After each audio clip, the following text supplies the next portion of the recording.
Bonjour, c'est Jules Lavie pour Code Source, le podcast d'actualité du Parisien.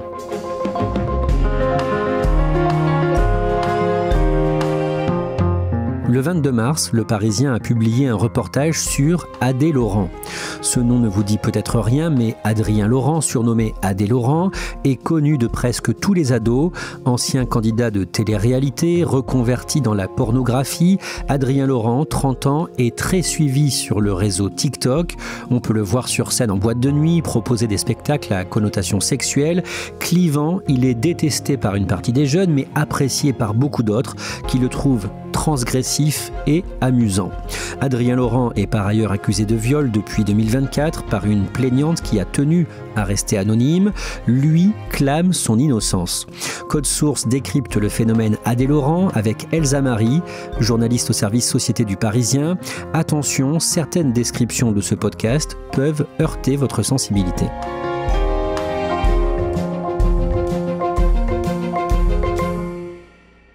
On le disait dans le générique, attention, dans ce podcast, on va évoquer des scènes très crues.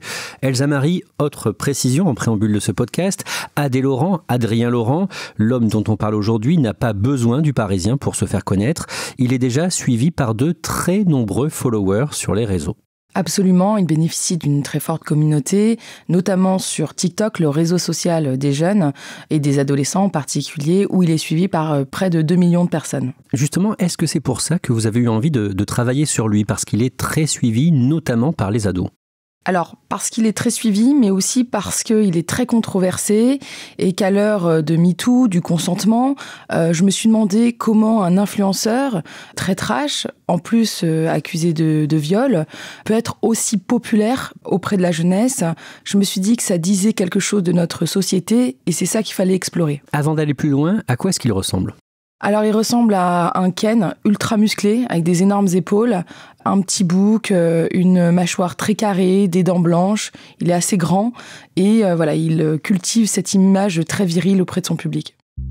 Alors, on va raconter brièvement d'où il vient. Est-ce qu'on sait où et dans quel milieu il a grandi ? Adrien Laurent a 30 ans, il est né en 1994, on sait que sa mère est professeure et que très tôt, en fait, il se lance dans le basket à haut niveau. Il devient même espoir pro à Levallois-Perret, il va jouer aussi aux États-Unis et d'après ce qu'il dit sur les réseaux sociaux, il aurait fait une école de commerce. Adrien Laurent apparaît à la télévision pour la première fois en 2016 dans l'émission de M6 Garde à vous, une émission de télé-réalité où pendant 3 semaines, des hommes jeunes subissent un service militaire à la dure, comme dans les années 60, c'est le pitch.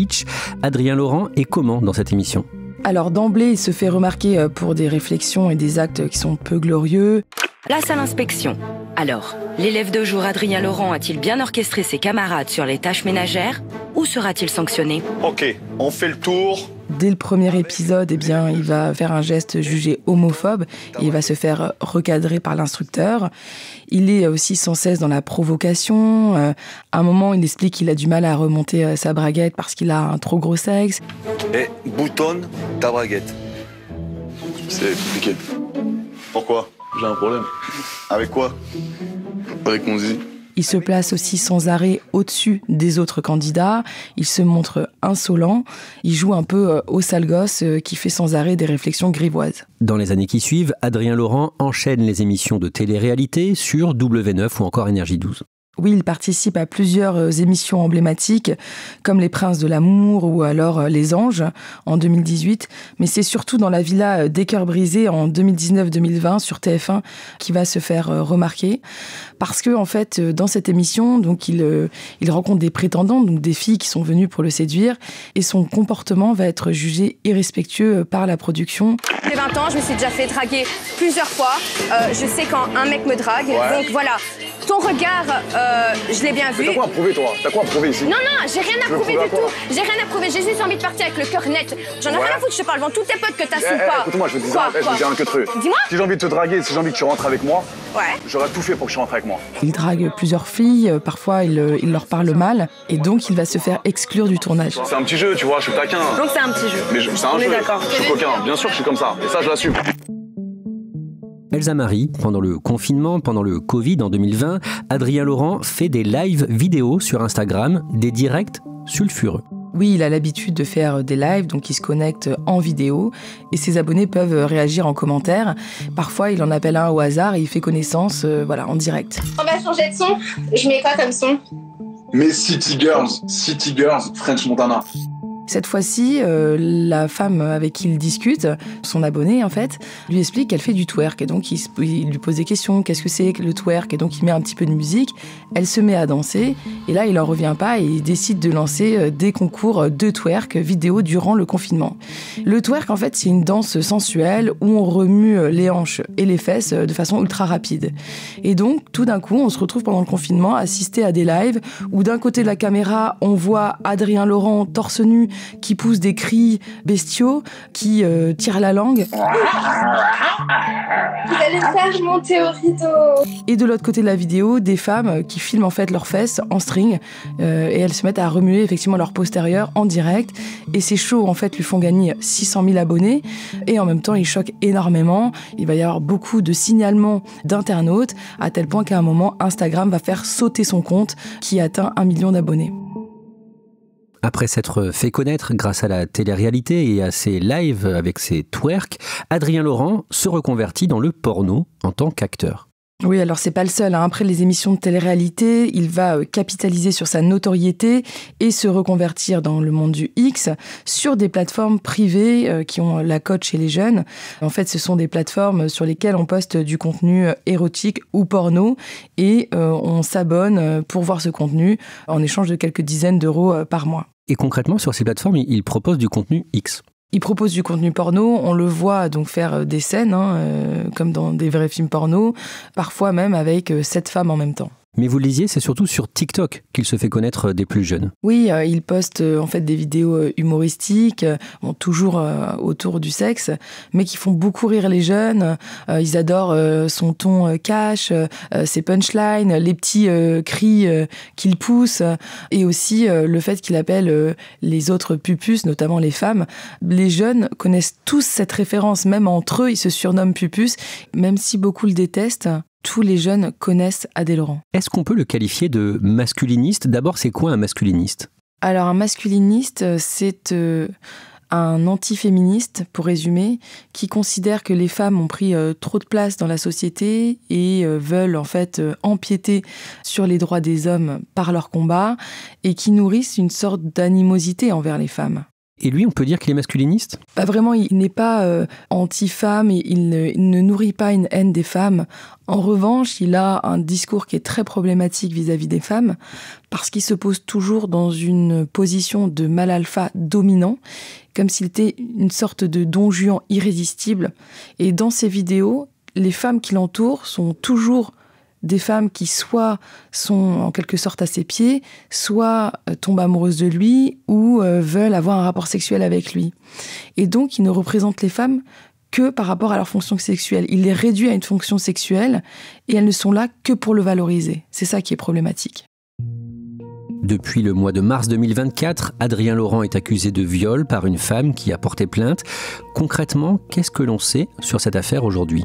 Alors, selon la victime, ils se seraient rencontrés dans une boîte de nuit en Australie, où ils étaient tous les deux à ce moment-là. Ils auraient échangé leur numéro de téléphone et la jeune femme se serait retrouvée ensuite chez Adrien Laurent, dans sa chambre fermée à clé. Et elle raconte qu'à ce moment-là, elle refuse un rapport sexuel sans préservatif, qu'elle fait même semblant de dormir et que lui, malgré tout, va la pénétrer sans son consentement et qu'il va ensuite lui imposer une fellation.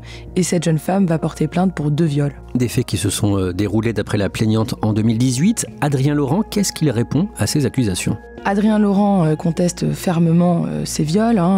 Il clame son innocence. Il dit qu'il ne sait même pas de qui il s'agit et qu'il n'a jamais été entendu dans cette affaire. Aujourd'hui, pour gagner de l'argent, Adrien Laurent se produit dans des boîtes de nuit un peu partout en France. Et vous, Elsa Marie, c'est après avoir vu sur TikTok des vidéos de ces spectacles que vous allez décider de travailler sur lui. Ça fait déjà un moment que je suis les activités de cet influenceur qui est très controversé, notamment parce qu'on l'a dit, il est accusé de viol et ses vidéos sont problématiques. Il se produit aussi de plus en plus en boîte de nuit. Il arrive sur scène avec 2 stripteaseuses et fait ensuite monter des clients sur scène. Et sur une vidéo dans une boîte de nuit, on dirait qu'une des stripteaseuses fait une fellation à un jeune garçon. Évidemment, ça fait polémique sur les réseaux sociaux. Je vois que la semaine d'après, il est attendu le 8 mars, en plus pour la journée de la femme, en boîte de nuit à Beauvais. Et je me dis qu'il faut aller voir sur scène ce que ça donne. Et donc vous allez sur place à Beauvais, dans l'Oise, dans la boîte de nuit Le Bugatti. D'abord, décrivez-nous les lieux. Alors c'est une boîte de nuit dans une zone commerciale où il y a énormément de monde, énormément de jeunes, même des mineurs, puisqu'on a le droit de rentrer en boîte de nuit à partir de 16 ans si on ne consomme pas d'alcool. C'est très grand, il y a plusieurs salles. Ce sont des salles noires où on passe de la musique urbaine et commerciale et une grande terrasse. Décrivez-nous l'ambiance quand Adrien Laurent fait son entrée. Quand il arrive sur scène vers à peu près 3h du matin, tout le monde est en train de danser sur le podium et dans la fosse. Tout d'un coup, la musique s'arrête. Et il y a une musique très rythmée pour son arrivée, comme une musique à suspense. Tout le monde s'arrête de danser. Tout le monde braque son téléphone vers Adrien Laurent. Les gens même se poussent et on comprend que tout le monde est là pour savourer et ne pas perdre une miette de ce show. Décrivez-nous le début de ce spectacle. Adrien Laurent arrive sur scène, tout de suite, voilà, il est tel qu'on l'attend, il se montre provocateur, trash. Je suis venu à Beauvais les gars, à Beauvais on va tout baiser ce soir. La foule le suit, l'acclame, et puis à un moment il dit « Est-ce que vous voulez voir les deux pupus les plus excités de France ?» Là les jeunes se mettent à crier comme si en fait on venait de marquer un but lors d'une Coupe du Monde, et il y a deux femmes qui rentrent sur scène, qui sont des stripteaseuses et qui se mettent dans des positions extrêmement sexualisées où elles vont par exemple se lécher les lèvres, se caresser tout de suite les seins, se frotter aux barrières comme si elles jouaient en fait des animaux sur scène, et le show va commencer à ce moment-là. D'un mot, les deux stripteaseuses dont les noms de scène sont Barbie Joy et Ruby Butterfly, elles sont importantes dans ce spectacle. Elles ressemblent à quoi ? Ce sont deux jeunes femmes avec des courbes très voluptueuses. Elles arrivent toutes les deux en sous-vêtements, l'une en noir, l'autre en rouge. Barbie Joy a une natte noire, un piercing au nez, et l'autre, s'appelle Ruby Butterfly parce qu'elle a une aile de papillon qui est tatouée sur chaque fesse. Que fait Adrien Laurent ensuite ? Alors il fait monter sur scène 3 hommes. Donc le premier, c'est un homme d'une quarantaine d'années qui est venu, dit-il, avec sa fille de 18 ans. Et c'est la stripteaseuse, une des stripteaseuses en fait, qui se jette sur l'homme, qui va mimer des actes sexuels avec brutalité, une fellation, qui va aussi lui enfoncer sa tête dans les fesses. Et même l'homme dit à la fin du show, là, c'était quand même très violent.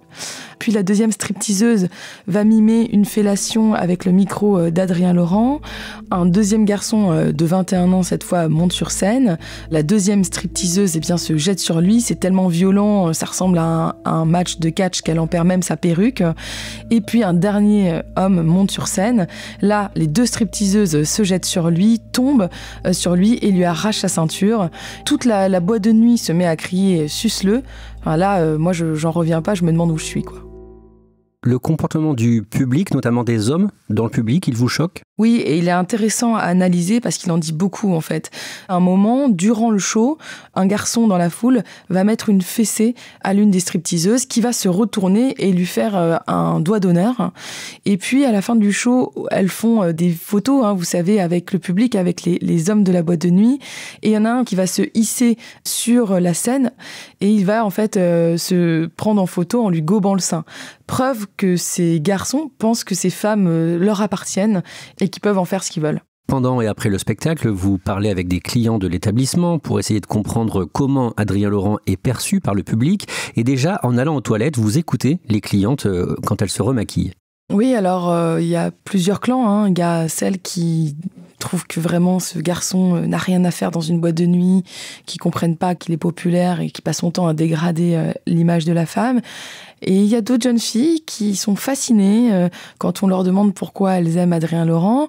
Elles disent notamment qu'il a un sexe de 23 cm. Et ça, c'est un élément viriliste qu'il martèle sans arrêt et qui fait partie en fait de son personnage. Et donc, il plaît à ces jeunes filles aussi parce que, il va toujours trop loin. C'est ce qu'on entend. Il va trop loin, il fait n'importe quoi. Sous-entendu, il fait des choses qui sont inacceptables dans notre société et c'est ça qui plaît. Et justement, vous le disiez au début du podcast, à l'heure de MeToo, ça peut surprendre le succès d'Adrien Laurent. Oui, c'est très surprenant, mais je pense que c'est aussi ça qui fait son succès. Il s'interdit rien, il est incontrôlable dans une société où, au contraire, on règle ses comptes et on essaye aussi d'éduquer les garçons. Et donc, il se comporte mal avec les femmes. Il a des propos qui ne sont plus acceptés dans la société, des propos, des comportements aussi. Lui s'en fiche et c'est ce qui plaît aux jeunes, voilà, ce côté très transgressif. Vous parlez par exemple avec Théo, un ado de 17 ans qui est fan d'Adrien Laurent. Oui, alors lui, il est étudiant, il a fait 50 km pour venir voir Adrien Laurent et il raconte que son père viendra le chercher à 6h du matin à la sortie de la boîte de nuit. Lui, il trouve qu'il est très drôle, il dit c'est un bon, il a tout compris. Ce qui fait aussi le succès des showcases d'Adrien Laurent, c'est qui va oser monter sur scène.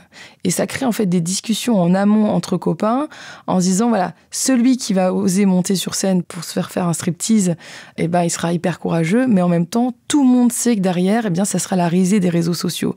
Donc voilà, tous les garçons entre eux se chauffent pour monter sur scène. Et ce soir-là, il y a aussi beaucoup de clients qui prennent leur distance avec Adrien Laurent. Oui, bien sûr. Il y a plein de jeunes qui sont venus juste danser au Bugatti et qui ne savaient pas qu'Adrien Laurent allait arriver sur scène à 3h du matin et qui trouvent déplorable sa présence. Et il y en a d'autres, en fait, qui sont conscients, qui se comportent mal avec les femmes. Pour autant, ça ne les dissuade pas de venir le voir ce soir. Vous le disiez, beaucoup de clients filment ces scènes. Elles sont souvent publiées sur TikTok et parfois, c'est particulièrement trash. Oui, c'est trash et en même temps, c'est ce qui aussi fait la popularité d'Adrien Laurent. C'est-à-dire que tout le monde filme et tout le monde ensuite, le lendemain, alimente TikTok avec ses vidéos qui vont continuer en fait à exister, à faire le buzz, à renforcer la popularité de l'influenceur.